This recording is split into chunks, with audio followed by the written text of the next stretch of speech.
11వ అధ్యాయము 4వ వచనాన్ని ఒకసారి చదువుకుందాం. విశ్వాసమును బట్టి హెబెలు కయీను కంటే శ్రేష్టమైన బలి దేవునికి అర్పించెను. దేవుడు అతని అర్పణలను గూర్చి సాక్ష్యం ఇచ్చినప్పుడు అతడు ఆ విశ్వాసమును బట్టి నీతిమంతుడని సాక్ష్యం పొందెను. అతడు మృతి పొంది ఆ విశ్వాసము ద్వారా మాట్లాడుచున్నాడు. దేవునికి స్తోత్రం, హల్లెలూయా. ఈ యొక్క వచనంలో నుండి ఒక పదం మనం జ్ఞాపకం చేసుకుంటే శ్రేష్టమైన అనేటువంటి ఒక మాట కనబడుతుంది. బైబిల్ గ్రంథంలో శ్రేష్టమైనటువంటి విషయాలు కొన్ని పరిశుద్ధాత్మ దేవుడు ప్రత్యేకంగా బయలుపరుస్తూ తెలియచేస్తూ ఉన్నాడు.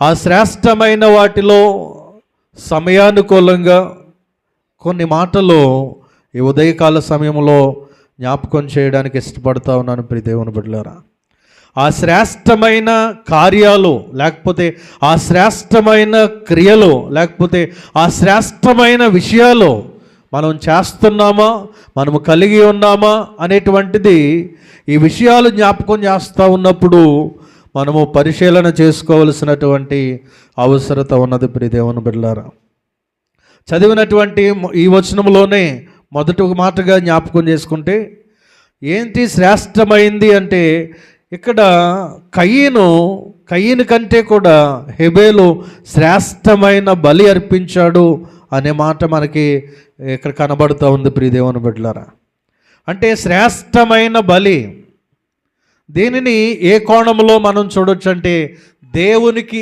ఇచ్చే విషయాన్ని గురించి దీనిని జ్ఞాపకం చేసుకోవచ్చు. ప్రియ దేవుని బిడ్డలారా, దేవునికి ఇచ్చే విషయాన్ని గురించి మనం జ్ఞాపకం చేసుకుంటున్నప్పుడు శ్రేష్టమైనవి అనేది ఇక్కడ చాలా స్పష్టంగా చెప్తున్నటువంటి ఒక మాట. అంటే బలి అర్పణలు దేవుని దగ్గరికి ఇద్దరు కూడా తీసుకొచ్చారు. మనం జాగ్రత్తగా ఆదికాండంలో పరిశీలన చేసినప్పుడు కయీను తన పంటలో నుండి అర్పణ తీసుకొచ్చాడు, హెబెలు కూడా తన మందలో నుండి అర్పణ తీసుకొచ్చాడు.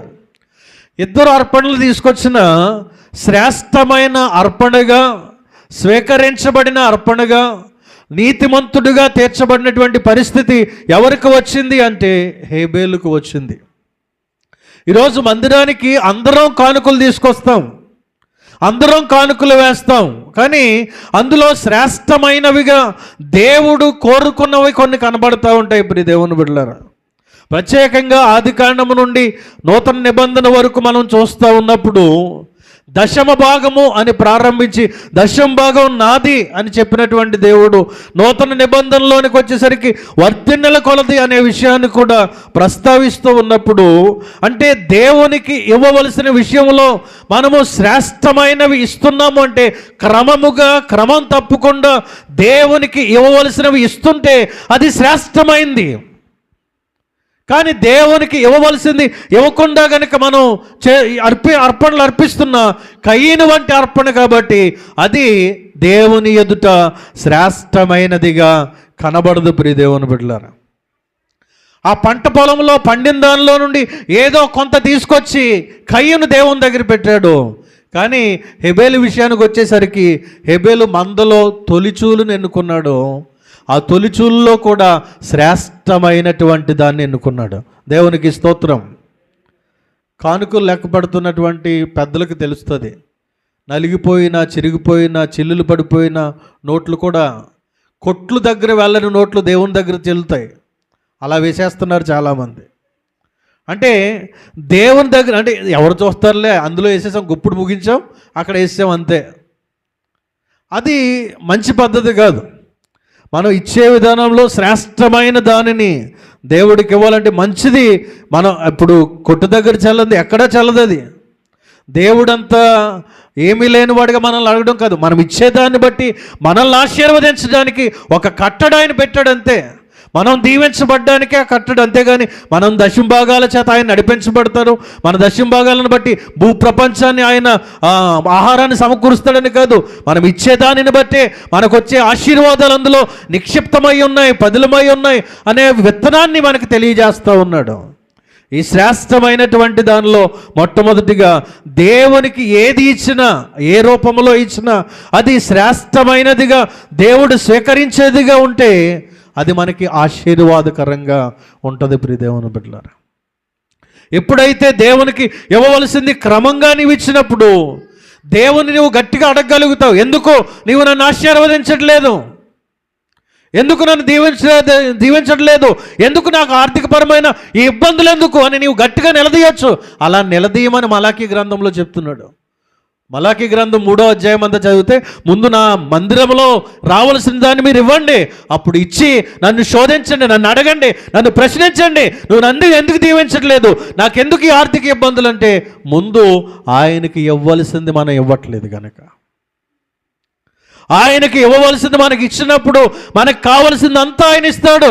ఎప్పుడంటే ఇచ్చిన వానికి నమ్మకంగా మనం దేవునికి ఇవ్వవలసింది ఇస్తే మన పరిస్థితులన్నిటిలో నమ్మదగిన దేవుడిగా కూడా ఆయన ఉంటాడు. ఎందుకంటే మనం ఏది విత్తుతామో అదే కోస్తాం.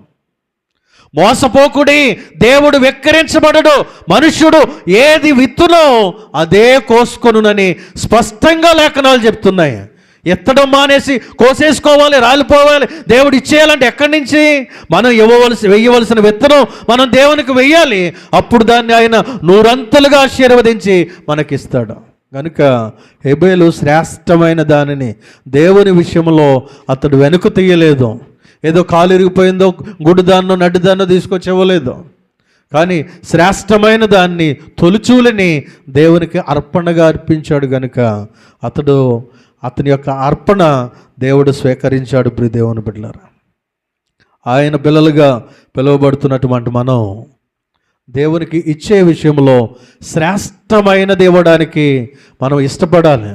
ఏదో అరకొరగా ఏదో చేసేసాం, ఏదో ఇచ్చేసాం అన్నట్టుగా కాదు, క్రమముగా ఇచ్చే విషయంలో కూడా మనము నమ్మకంగా ఉన్నప్పుడు నమ్మకమైన వానికి దీవెనలు దేవుడు మెండుగా అనుగ్రహిస్తాడు. దేవునికి స్తోత్రం, హల్లెలూయా. మొట్టమొదటి మాట శ్రేష్టమైన దానిలో దేవునికి ఇచ్చే విషయంలో శ్రేష్టమైనది మనం హెబేలు వలె శ్రేష్టమైనది దేవునికి ఇవ్వాలి. రెండవ మాటను చూద్దాం. 84వ కీర్తన 10వ వచనం మనందరికీ కంటతా వచ్చినటువంటి మాట. 84వ కీర్తన 10వ వచనం, నీ ఆవరణములో ఒక దినము గడుపుట 1000 దినముల కంటే శ్రేష్టము. దేవునికి స్తోత్రం. శ్రేష్టమైన విషయాలు నేను జ్ఞాపకం చేస్తున్నాను. దేవునికి ఇవ్వవలసిన రీతిలో కానుక ఇవ్వడం శ్రేష్టం. రెండవది, దేవుని మందిర ఆవరణములో గడుపుట శ్రేష్టమైనటువంటి విషయం. ప్రియ దేవుని బిడ్డలారా, కానీ ఆ దేవుని మందిరానికి ఆదివారం ఒక 2 గంటల సమయం ఇవ్వడానికి కూడా అందులో కొన్ని నిమిషాలు మనం దొంగిలిస్తూ ఉన్నాం. దేవునికి సమయాన్ని ఇవ్వకపోవడం దొంగిలించడమే. ఆ సమయాన్ని దేనికో ఖర్చు చేస్తూ ఉన్నాం. మీరు అనుకోవచ్చు, ఆయన వచ్చినప్పుడు ఇదిగో నేను త్వరగా వస్తున్నాను, వాని క్రియలు చొప్పున ప్రతిఫలం ఇస్తాను అంటే ఆ క్రియలు ఏదో అనుకుంటున్నారేమో మీరు. ఆయన మందిరానికి రావాల్సినటువంటి సమయం, ఆయన మందిరానికి రాకపోతే దాని కొరకు కూడా ఆయన దగ్గర లెక్క అప్పగించాలి మనం. ఆయన నీకు ఇచ్చిన పరిశుద్ధ దినాల్లో, ఆయన ప్రతి ఆదివారం నీకు ఇచ్చిన 2 గంటల్లో ఎంత సమయాన్ని ఆయన సన్నిధిలో నువ్వు వెచ్చిస్తూ ఉన్నావు? ఒక దినము గడుపుట 1000 దినముల కంటే శ్రేష్టం. ఆ శ్రేష్టమైన సమయాన్ని దేవునితో గడిపేదానిగా నీవు నేను ఉంటున్నామా? దొంగిలించేవారుగా ఉంటున్నామా? 1 వారం లేట్ అయింది, 2 వారాలు ఆలస్యమైంది, ఇంకా క్రమంగా అదే పద్ధతి అంటే అది ఎంత మాత్రం మన క్షేమం కాదు. మనం ఎరిగి కూడా వాక్యం ఎరగక, సమయం ఎరగక నిర్లక్ష్యం చేస్తే పర్వాలేదు, తెలిసి ఆలస్యంగా వస్తే తెలిసి ఏదైతే చేస్తామో అది పాపము, మన కుటుంబాలకు శాపము. జాగ్రత్త ప్రియ దేవుని బిడ్డలారా, ఎందుకంటే నీ ఆవరణంలో ఒక దినము గడుపుట.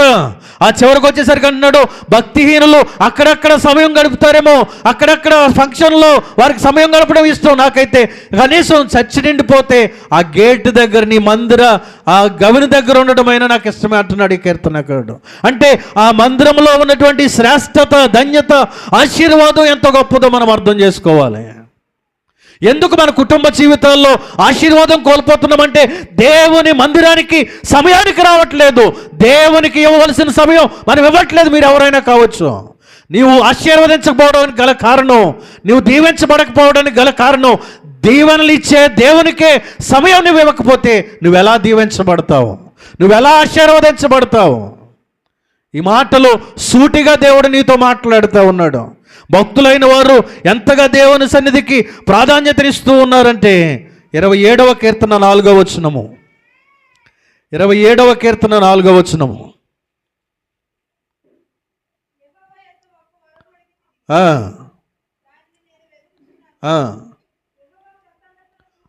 యెహోవా ప్రసన్నతను చూచుటకును, ఆయన ఆలయములో ధ్యానించుటకును నా జీవితకాలం అంతయు నేను యెహోవా మందిరములో నివసింపగోరుచున్నాను. దేవునికి స్తోత్రం.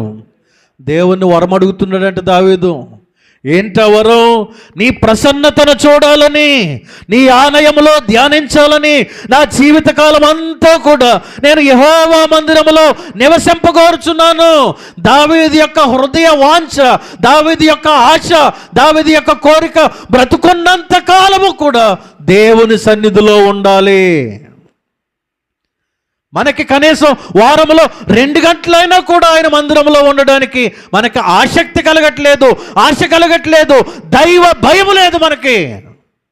ఎక్కడ దీవించబడతాం, ఎక్కడ ఆశీర్వదించబడతాం? ఎందుకు మన కుటుంబాలు ఎలా ఉండిపోతున్నాయి అంటే దేవుని సన్నిధిలో మనం గడపకపోవడం వలన.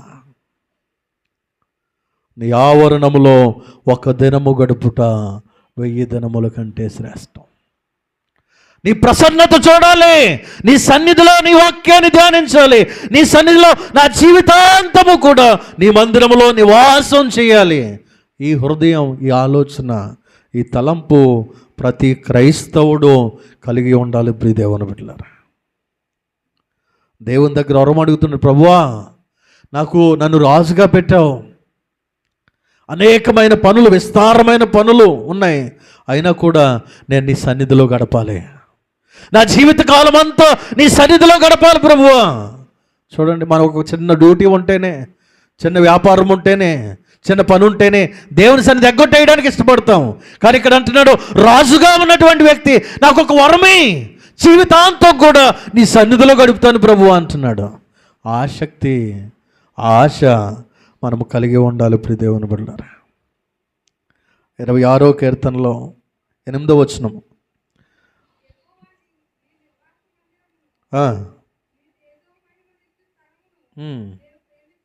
దేవునికి స్తోత్రం. హల్లెలూయా. యెహోవా, నీ నివాస మందిరమును, నీ తేజో మహిమ నిలుచు స్థలమును నేను ప్రేమిస్తున్నాను. దీని అర్థం ఏంటంటే దేవుని మందిరాన్ని మనం ప్రేమించగలిగితే దేవుని మందిరాన్ని విడిచిపెట్టలేం. దేవుని సన్నిధిని ప్రేమిస్తే దేవుని సన్నిధిని మానలేము. ఎందుకు మానేస్తూ ఉన్నావు? ఎందుకు ఆలస్యంగా వస్తున్నావు? ఎందుకు దేవుని మందిరానికి అంత ప్రాధాన్యతనివ్వట్లేదు అంటే ఈ సన్నిధి యొక్క గొప్పతనం నీకు అర్థమవ్వలేదు. ఈ సన్నిధిలో ఉన్న ఆశీర్వాదాలు నువ్వు రుచి చూడలేదు. ఈ సన్నిధిలో ఉన్న ప్రసన్నత నువ్వు అనుభవించలేదు. ఈ సన్నిధిలో ఉండే గొప్ప దీవెనలు నువ్వు రుచి చూడలేదు. ఆయన తేజో మహిమ నిలిచేటువంటి స్థలం, ఆయన ప్రసన్నత నిలిచి ఉండేటువంటి స్థలం, ఈ స్థలమందు చేయబడు ప్రార్థనల మీద ఆయన చెవియొగ్గేటువంటి స్థలం ఇది. అంత గొప్ప స్థలానికి రావడానికి వేగిరపడాలి, ఆశపడాలి, పరుగులెత్తాలి. ఆ 84వ కీర్తన ప్రారంభ వచనాల్లో ఆ కీర్తనకారులు కోరహ కుమారులు చెప్తారు చూడండి. యెహోవా మందిరావరణములను చూడవలెనని నా ప్రాణము ఎంతో ఆశపడుచున్నది, అది సొమ్మసిల్లుచున్నది. జీవము గల దేవుని దర్శించుటకు నా హృదయమును నా శరీరమును ఆనందముతో కేకలు వేస్తూ ఉన్నాయి. మనల్ని ఎంతమంది కేకలేసినా రావట్లేదు మందిరానికి, ఎన్నిసార్లు పిలిచినా రావట్లేదు మందిరానికి తొందరగా. కానీ ఇక్కడ కీర్తనగాడు నా హృదయం కేకలేస్తుంది, ఆనందంతో కేకలేస్తుంది. ఈరోజు ఆదివారం మందిరానికి వెళ్ళాలి, దేవుణ్ణి స్తుతించాలి, ఆయన సన్నిధి ఆవరణంలో గడపాలి. ఈ ఆశ, ఇట్టి హృదయం ఎప్పుడైతే ఇక్కడ కూర్చున్న మనలో కలుగుతుందో అప్పుడే మనం దీవించబడతాం. మీరు ఎవరైనా కావచ్చు, నన్ను క్షమించండి, మీ హృదయాలు గాయపడ్డా, మీరు మనసులో నొచ్చుకున్నా, సమయానికి మందిరానికి రాకపోతే అది అక్రమము, క్రమము లేని భక్తి. సమయానికి మందిరానికి రాకపోవడం, క్రమం లేదంటే అక్రమం చేయవారులారా నా యొద్ద నుండి వెళ్ళండి అంటే క్రమంగా మందిరానికి రాకపోవడం కూడా అక్రమమే కదా. ఆ స్థితిలో, ఆ గుంపులో నీవు ఉండిపోతావేమో అని భయం. కనుకనే దేవుడి మాటలు నీకు జ్ఞాపకం చేస్తున్నాడా. ఆయన మందిరంలో ఒక్క దినము, కనీసం వారంలో 2 గంటలు ఆయనకి ఇవ్వలేని వాడువు. దేవుడి నిన్ను ఎందుకు ఆశీర్వదించాలి, ఎందుకు దీవించాలి, ఎందుకు వర్ధిల్లింప చేయాలి, ఎందుకు నీకు ఆరోగ్యాలు ఇవ్వాలి, ఆర్థికంగా ఆశీర్వదించాలి? దేవుడిని నువ్వు లెక్క చేయలేనప్పుడు, దేవుని మందిరానికి సమయాన్ని ఇవ్వలేనప్పుడు నువ్వెందుకు దేవుని యొక్క దీవెనలు పొందుకోవడానికి అర్హురాలవు? ప్రశ్నించుకో. నీకు యోగ్యత ఉందా, అర్హత ఉందా? ఆయన మందిరానికి రాకుండా దేవుడిని దీవించేయాలి, దేవుడు నా పనులు దీవించేయాలి, నా వ్యాపారాలు దీవించేయాలి, నా ఉద్యోగాలు దీవించేయాలి అంటే ఎలాగా? నువ్వు చేయవలసింది నువ్వు చేయాలి, దేవునికి ఇవ్వవలసింది నువ్వు ఇవ్వాలి. కనీసం ఆయనకి ఏదో వెండి బంగారాలు వజ్ర వైడూర్యాలు కాదు, సమయం కూడా ఆయనకి ఇవ్వకపోతే ఇంకెక్కడ దీవించబడతావు? ఒక 2 గంటలు ఆయన కొరకు వెచ్చించకపోతే ఎలా ఆశీర్వదించబడతావు? ఇంకెక్కడుంది నీకు భక్తి? నువ్వెక్కడ క్రైస్తవురాలివి, ఎక్కడ క్రైస్తవుడివి, ఎక్కడ విశ్వాసవి నీవు? కడవరి దినాల్లో, అంచె దినాల్లో ఇప్పుడైనా మార్పు చెందకపోతే, నేను కాదు ఎవరో నా తర్వాత ఎవరు వచ్చినా కూడా నీకు మాత్రము అక్రమము చేసేటువంటి స్థితిలోనికి నువ్వు వెళ్ళిపోతావు. క్రమం ఉండాలి నీ భక్తిలో. దేవునికి ఇవ్వవలసిన సమయం దేవునికి ఇవ్వాలి నువ్వు. అప్పుడే నీ జీవితంలో దీవెన ఉంటుంది, ఆశీర్వాదం ఉంటుంది. 63వ కీర్తన 2వ వచనము. 63వ కీర్తన 2వ వచనము.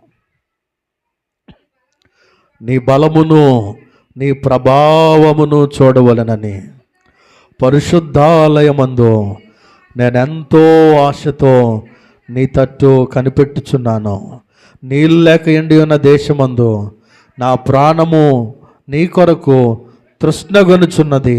నీ మీద ఆశ చేత నిన్ను చూడాలని నా శరీరము కృషించుచున్నది. దేవునికి స్తోత్రం. హల్లెలూయా. ఆదివారం ఆరాధన వస్తుంది అన్నప్పటికీ ప్రియ దేవుని బిడ్డలారా, రక్షించబడిన ప్రతి క్రైస్తవుడిలో, విశ్వాసిగా పిలువబడుతున్న ప్రతి ఒక్కరిలో ఈ ఆలోచన ఉండాలి. ఏంటంటే ఈరోజు నేను వెళ్ళి ఈ వారమంతా దేవుడు నన్ను కాపాడాడు. నా ఉద్యోగాల్లో, నా పనుల్లో, నా ప్రయాణాల్లో, నా పిల్లల చదువుల్లో, నా ఇంటి పనుల్లో, అన్ని విషయాల్లో దేవుడు కాపాడాడు కనుక దేవునిని ఆరాధించాలి. అది ఒక మనస్సు. రెండవది, ఈ వారమంతటికి కావలసిన మాటలు, దేవుడు నాతో ఏం మాట్లాడతాడో, దేవుడు నాతో ఏం మాట్లాడతాడో అనేటువంటి ఆశతో ఆయన తట్టు చూడడానికి ఆసక్తితో ఆయన మందిరానికి రావాలి. నీ బలమును నీ ప్రభావమును చూడాలని పరిశుద్ధాలయము తట్టు నేనెంతో ఆశతో చూస్తున్నాను అంటున్నాడు ఈ కీర్తనకారుడు. ఇన్ని సంవత్సరాలు అయింది, ఏమైంది మీలో ఆశ?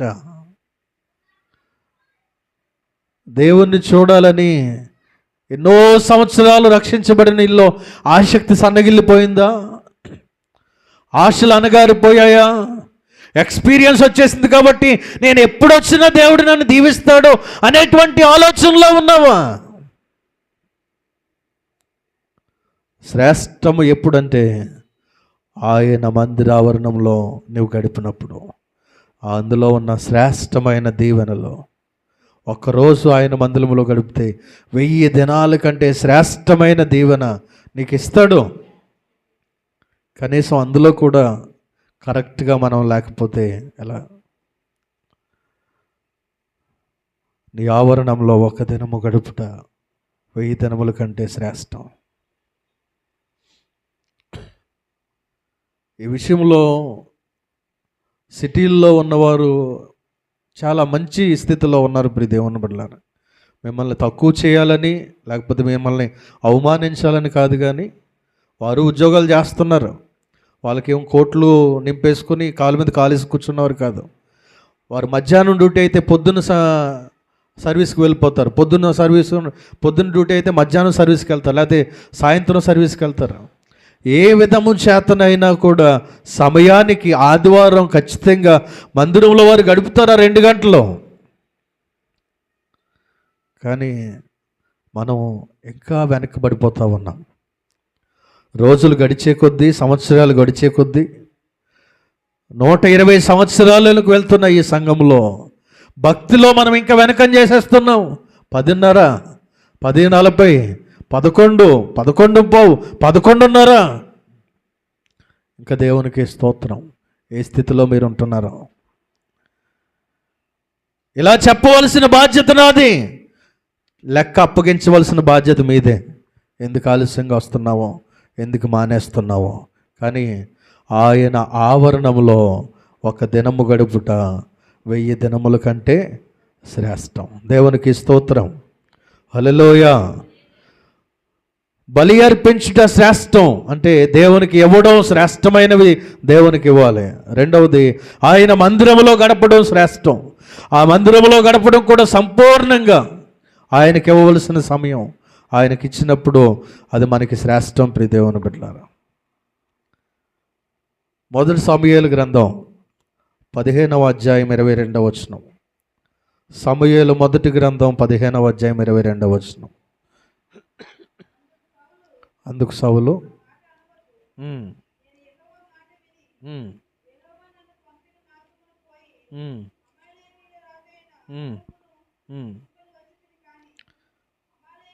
అమ్మ 15వ అధ్యాయం 22వ వచనమేనా?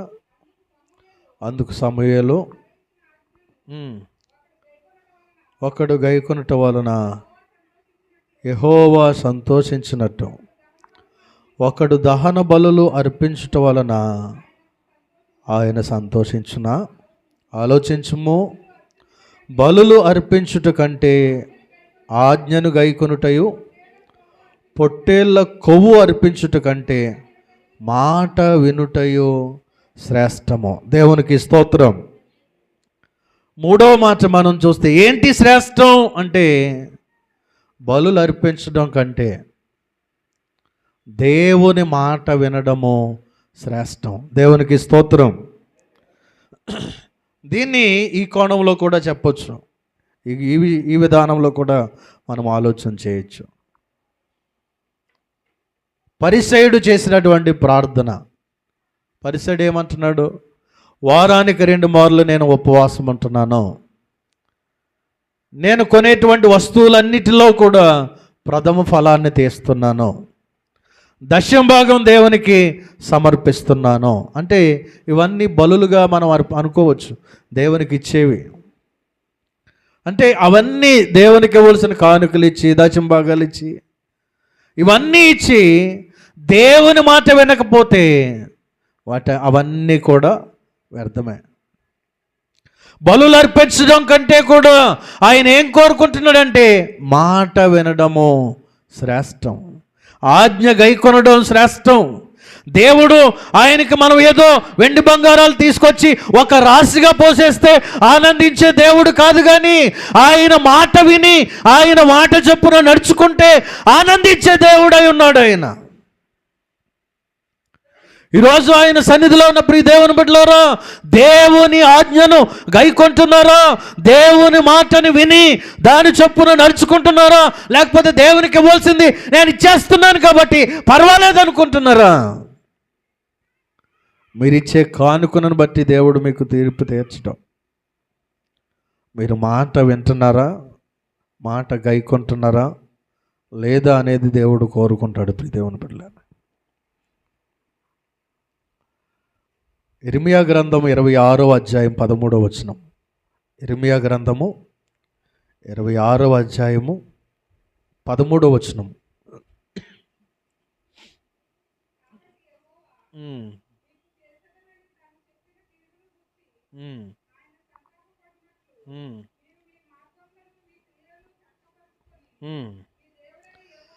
మీ దేవుడైన యెహోవా మాట వినుడి. దేవునికి స్తోత్రం, హల్లెలూయా. వీటన్నిటినీ అర్పణ చేస్తున్నాము అని ఆ కోణములోనే పర్లేదులే, దేవుని విషయాల్లో ఏం కావాలో అది చేస్తున్నాం, ఏది కావాలో అది ఇస్తున్నాం అనే విషయంలో అందులోనే ఉండిపోవద్దు. దానిని బట్టి దేవుడు సంతోషించడం. కానీ మనం ఏం చేయాలంట? దేవుని మాట వినాలి. మన మార్గాలు, మన క్రియలు చక్కపరుచుకొని దేవుని మాట వినాలని దేవుని వాక్యం తెలియజేస్తుంది. ప్రియ దేవుని బిడ్డలారా, మనందరికీ తెలిసినటువంటి వాక్య భాగం ప్రసంగి గ్రంథం 5వ అధ్యాయం 1వ వచనం. మందిరానికి పోయినప్పుడు నీ ప్రవర్తన జాగ్రత్తగా చూసుకో అని ఆ మాటను అక్కడితో విడిచిపెట్టేస్తాం. కానీ ఆ వచనాన్ని మంచిగా చదివితే ఆ లోపలకు ఉన్నటువంటి మాట ఏంటంటే, భక్తిహీనులు అర్పించినట్టుగా బలి అర్పించుట కంటే సమీపించి ఆలకించుట శ్రేష్టము. దేవునికి స్తోత్రం. అంటే దేవుని మందిరానికి వచ్చి మనం ఇవ్వకపోయినా దేవుని మాటలు మంచిగా వింటే అది మనకి శ్రేష్టము, ఆశీర్వాదము, దీవెనకరం. దేవునికి స్తోత్రం, హల్లెలూయా. ఒకవేళ నీకున్నటువంటి ఆర్థిక ఇబ్బందులను బట్టి నువ్వు దేవునికి ఇవ్వలేకపోవచ్చు, పర్వాలేదు. నీ స్థితిని ఎరిగినటువంటి దేవుడు ఆయన. అయినాక నువ్వేం చేయాలంటే సమయానికి మందిరానికి వచ్చి ఆయన మందిరములో ఆయన మాటలు వినడం శ్రేష్టం. ఆయన మాటలు వింటేనే నువ్వు దీవించబడతావు, ఆశీర్వదించబడతావు, సరిచేయబడతావు, సరిదిద్దబడతావు, హెచ్చరించబడతావు, ఆయన రాకడ కొరకు సిద్ధపరచబడతావు. ప్రియ దేవుని బిడ్డలారా, ఆయన సన్నిధిలోనికి వచ్చి ఆయన సన్నిధిని సమీపించి ఆయన మాటలు వినుట శ్రేష్టం. దేవునికి స్తోత్రం, హల్లెలూయా. సామెతల గ్రంథం 21వ అధ్యాయం. సామెతల గ్రంథం 21వ అధ్యాయం 3వ వచనం.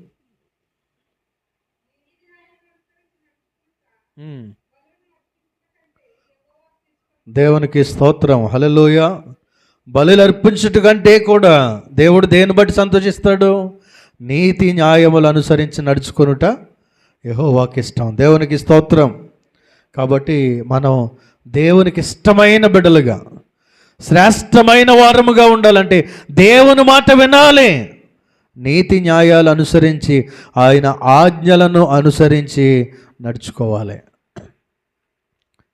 దేవుడు బాధతో ఆయన వ్యక్తం చేస్తున్న ఒక మాట, బాధతో మాట్లాడుతున్న ఒక మాట చూడండి. ఇశ్రాయేలీయుల గురించి 81వ కీర్తన 8వ వచనం. 81వ కీర్తన 8వ వచనం. స్తోత్రం.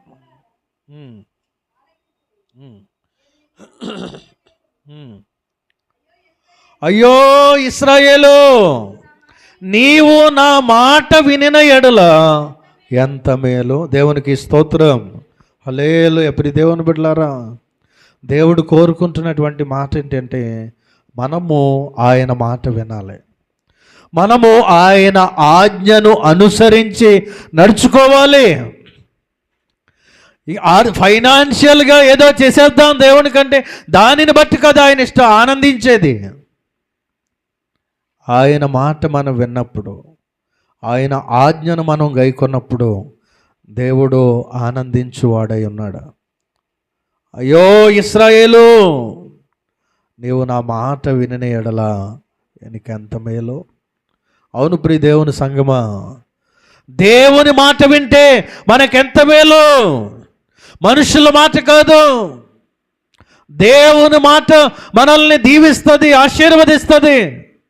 దేవుని మాట మనల్ని బలపరుస్తుంది, దేవుని మాట మనల్ని స్వస్థపరుస్తుంది. దేవుని మాట ఆశీర్వాదాలకు నిలయంగా ఉంది. ప్రియ దేవుని బిడ్డలారా, ద్వితీయోపదేశకాండం 28వ అధ్యాయం, ద్వితీయోపదేశకాండం 28వ అధ్యాయం 1వ వచనము 2వ వచనం చదువుదాం. నీవు నీ దేవుడైన యెహోవా మాట శ్రద్ధగా విని నేడు నేను నీకు ఆజ్ఞాపించుచున్నా ఆయన ఆజ్ఞలన్నిటినీ అనుసరించి నడిచిన ఎడల నీ దేవుడైన యెహోవా భూమి మీదనున్న సమస్త జనుల కంటే నిన్ను హెచ్చించును. దేవునికి స్తోత్రం, హల్లెలూయ. దేవుని మాట వినాలి. ప్రియ దేవుని బిడ్డలారా, ప్రియ దేవుని సంగమా, దేవుని మాట వింటేనే దీవించబడతాం. దేవుని మాటే మనల్ని బలపరుస్తుంది. దేవుని మాటే మనల్ని ఆదరిస్తుంది. దేవుని మాటే మనకి స్వస్థతనిస్తుంది. దేవుని మాటే మనల్ని ఉన్నతమైన స్థితిలోనికి తీసుకొని వెళ్తుంది. మరి ఏ ఒక్కరి మాటలో కూడా అంత గొప్ప ఆశీర్వాదాలు లేవు. మాట చేత సర్వ సృష్టిని సృష్టించినటువంటి ఆ సృష్టికర్త అయిన మాట మనం విన్నప్పుడు మన జీవితాల్లో గొప్ప కార్యాలు ఆయన చేస్తాడు. ప్రియ దేవుని బిడ్డలారా, కనుక బలులు అర్పించుట కంటే మాట వినుట శ్రేష్టం. మన అనుదిన క్రైస్తవ భక్తి జీవితంలో దేవుని మాటలు విందాం, దేవుని మాటలు అనుసరించుదాం, దేవుని మాటలు అనుసరించి నడుచుకుందాం. ఈ శ్రేష్టకరమైనటువంటి ఆశీర్వాదాలు మనం పొందుకుందాం. ప్రియ దేవుని బిడ్డలారా, అదేవిధంగా 4వ మాటలోనికి వెళ్దాం. 1 కొరింథీ 13వ అధ్యాయము, 1 కొరింథీ 13వ అధ్యాయము 13వ వచనము. కాగా విశ్వాసము, నిరీక్షణ, ప్రేమ ఈ 3ను నిలుచును, వీటిలో శ్రేష్టమైనది ప్రేమయే. దేవునికి స్తోత్రం, హల్లెలూయ. శ్రేష్టమైనది ఏంటి? ప్రేమ. ఇది దైవికమైనటువంటి ప్రేమ. దీనిని అగాపే లవ్ అంటారు, దేవుని యొక్క ప్రేమ. మన క్రైస్తవ భక్తి జీవితంలో మనము కలిగి ఉండవలసినటువంటి ప్రేమ ఏంటంటే దేవుని ప్రేమ మనం కలిగి ఉండాలి. ప్రియ దేవుని బిడ్డలారా, పై 12 వచనాలు వివరిస్తూ నువ్వెంత జ్ఞానవంతుడు అయినా, నువ్వు ఎన్ని వరములతో నిండిన వాడువైనా, ఎన్ని తలాంతులు కలిగిన వాడువైనా, నువ్వు ఎన్ని హోదాలు కలిగిన వాడువైనా, నీకెంతున్నా ఏమున్నా అవన్నీ లేనో ఉన్నా నీలో ప్రేమ లేకపోతే నువ్వు వ్యర్థుడవు అంటున్నాడు. మనం ఎవరమైనా కావచ్చు, మన ఆస్తులు బట్టి కానీ, అంతస్తులు బట్టి కానీ, జ్ఞానాన్ని బట్టి కానీ, చదువును బట్టి కానీ, పదవులను బట్టి కానీ, మనకున్న ఇంటిని బట్టి కానీ, వాహనాలు బట్టి కానీ గర్వించడానికి వీల్లేదు. వాటిని బట్టి మనం ఈ లోకములో గొప్పవారిగా చలామణి అవ్వచ్చు. కానీ ప్రేమ లేకపోతే దేవుని ఎదుట మనందరం కూడా వ్యర్థులమే. మన భక్తి జీవితంలో కూడా నిరీక్షణ ఉంది. ఆయన వస్తాడు ఒక రోజున. ఒకవేళ నేను చనిపోతే ఆయన దగ్గరికి వెళ్తాను, ఆయన ఇప్పుడే వస్తే ఆయనతో పాటు ఎత్తబడతాననే నిరీక్షణ ఉంది. మంచిదే. యేసే ప్రభువు అని నోటితో ఒప్పుకొని హృదయంలో విశ్వసించి నా పాపాల కోసం ఆయన చనిపోయాడు, సిలువ మరణం పొందాడు, పాతి పెట్టబడ్డాడు, 3వ రోజున తిరిగి లేచాడు, మరలా రాబోతున్నాడనే విశ్వాసం ఉంది. విశ్వాసం ఉంది, ఆయన వచ్చి తీసుకెళ్తాడనే నిరీక్షణ ఉంది. మంచిదే. ఈ 2 మంచివే. కానీ వీటితో పాటుగా ఈ భక్తి జీవితం సాఫీగా కొనసాగడానికి ప్రేమ మనకు అవసరం. కాగా విశ్వాసము, నిరీక్షణ, ప్రేమ ఈ 3 నిలుస్తాయి. వీటిలో శ్రేష్టమైంది ప్రేమ. ఈ దైవికమైన ప్రేమ మనం కలిగి ఉండాలి. ఈ ప్రేమలో పక్షపాతం ఉండదు. అందరినీ సమానంగా చూసేటువంటి ప్రేమ ఇది. అందరినీ ఒకే విధంగా చూసేటువంటి ప్రేమ. కొన్ని కుటుంబాలని ప్రేమించే ప్రేమ కాదు ఇది. దైవికమైన ప్రేమ అందరినీ కూడా ఒకే కోణంలో చూస్తుంది. ఈ ప్రేమ మనం కలిగి ఉన్నప్పుడు ఎదుటివారి దోషాలు, ఎదుటివారి తప్పిదాలు, ఎదుటివారి పొరపాట్లు క్షమించగలిగేది ఈ ప్రేమ. సామెతల గ్రంథంలో చెప్పాడు, పేతురు గారు కూడా తన పత్రికలో జ్ఞాపకం చేశాడు, ప్రేమ అనేక దోషములను కప్పును. ఈ దైవికమైన ప్రేమ లేనప్పుడు ఎదుటివారి దోషాలు, ఎదుటివారి పొరపాట్లు, ఎదుటివారి తప్పులను ఎత్తి చూపే ప్రయత్నం చేస్తాం. ఎందుకంటే దైవికమైన ప్రేమ మనలో లేకపోవడం వలన. అయితే ఈ కడవరి దినాల్లో సంఘం ఈ దైవికమైన ప్రేమ కలిగి ఉండాలి. ఒకరి ఎడల ఒకరు ప్రేమ కలిగి ఉండాలి. కొలస్సీలకు రాసిన పత్రిక 3వ అధ్యాయము 14వ వచనము. కొలస్సీలకు రాసిన పత్రిక 3వ అధ్యాయం 14వ వచనము. వీటన్నిటిపైన పరిపూర్ణతకు అనుబంధమైన ప్రేమను ధరించుకొనుడి. దేవునికి స్తోత్రం. వీటన్నిటిపైన అని దేన్ని అంటున్నాడంటే, ఆ 12వ వచనంలో మనం చూస్తే గనక, మీరు జాలిగల మనస్సు, దయాలత్వము, వినయము, సాత్వికము, ధీర మనస్సు ఇవన్నీ ధరించుకోండి. ఎవడైనాను తనకు హాని చేసినను ఒకడు అనుకోని ఎడల ఒకరినొకడు సహించుకోండి, ఒకరినొకడు క్షమించుకోండి, ప్రభు క్షమించినట్టుగా క్షమించుకోండి. అవన్నీ చెప్పి వీటన్నిటికీ పైగా అంటే సాత్వికానికి, దీర్ఘశాంతానికి, ఇవన్నిటికీ పైన ఏం ధరించుకోవాలంట? ప్రేమను ధరించుకోవాలి. దేవునికి స్తోత్రం. హల్లెలూయా. పరిశుద్ధులమైనటువంటి మనం ఏమి కలిగి ఉండాలి అంటే ప్రేమ కలిగి ఉండాలి అని దేవుని వాక్యం తెలియచేస్తుంది. ప్రియ దేవుని బిడ్డలారా, అలెగ్జాండర్ ద గ్రేట్ యవ్వన కాలంలో అనేక దేశాలను, తన సమయంలో ఉన్నటువంటి అనేక దేశాలను జయించాడు. ఎలా జయించాడు చెప్పండి? ఎలా జయించాడు అండి? కరెక్టే, నవ్వడం కాదు, కరెక్టే. యుద్ధం చేసి కత్తి చేత అలెగ్జాండర్ జయించాడు రాజ్యాల్ని. కానీ ఈరోజు ఎవరు కూడా అలెగ్జాండర్ పేరు చెప్పుకోరు. కానీ యేసయ్య ప్రేమ చేత లోకాన్ని జయించాడు. దేవునికి స్తోత్రం. హల్లెలూయా. యేసయ్యను గురించి చెప్పుకుంటారు. ప్రేమ అనేక దోషములను కప్పుతుంది. కనుక దేవుని బిడ్డలముగా శ్రేష్టమైన ప్రేమ మనం కలిగి ఉండాలని దేవుని వాక్యం తెలియచేస్తుంది. ఇంకా ఏమని చెప్తున్నాడు సంఘాలకు కూడా? 1 కొరింథీ 14వ అధ్యాయం 1వ వచనం. 1 కొరింథీ 14వ అధ్యాయం 1వ వచనం.